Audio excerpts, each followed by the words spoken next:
ഒരു ദേശത്തിൻ്റെ കഥയിലെ ഇലഞ്ഞിപ്പൊയിലിലേക്കുള്ള യാത്രയിലാണ് നമ്മൾ. SK പറഞ്ഞതുപോലെ 2 കുന്നുകൾക്കിടയിലെ കാർഷിക സാമ്രാജ്യത്തേക്കുള്ള യാത്ര. മാർക്കേസിൻ്റെ മക്കണ്ടോ പോലെ, RK നാരായണൻ്റെ മാൽഗുഡി പോലെ SKയുടെ സാങ്കല്പിക ഗ്രാമമാണ് ഈ ഇലഞ്ഞിപ്പൊയിൽ. ഈ ഗ്രാമവഴികളിലൂടെയാണ് SK ലോകവഴികളിലേക്ക് നടന്നു തുടങ്ങിയത്. കോഴിക്കോട് നഗരത്തോട് ചേർന്നുള്ള തോട്ടൂളിപ്പാടത്തു നിന്നും ചെലവൂരിലേക്ക് 11 കിലോമീറ്റർ ദൂരമുണ്ട്. SKയിലെ സഞ്ചാരിയെ ഈ യാത്ര രൂപപ്പെടുത്തി. പണിക്കാരൻ തോളിലെടുത്ത് അങ്ങോട്ടും ഇങ്ങോട്ടും കൊണ്ടുപോകണം. അപ്പോൾ ഇങ്ങോട്ട് വരാൻ സമയമായി എന്ന് പറഞ്ഞാൽ ഇവിടുന്ന് ആൾ പോകും. വീട്ടിലെത്തിയാൽ പറമ്പിലൂടെ നടക്കും. ഇലഞ്ഞിമരച്ചുവട് ഏറെ പ്രിയപ്പെട്ടതായിരുന്നു. ദിവസവും രാവിലെ നാട്ടുവഴികളിലൂടെ നടക്കുന്നതും ശീലമായിരുന്നു. സാധാരണ നടത്തുന്ന ആരോഗ്യത്തിന് വേണ്ടിയാണ് നടക്കുക.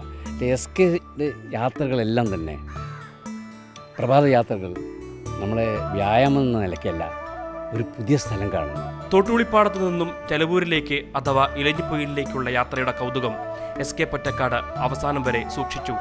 ഈ കൗതുകമാണ് മലയാളത്തിൽ സഞ്ചാര സാഹിത്യത്തെ സമ്പന്നമാക്കിയത്.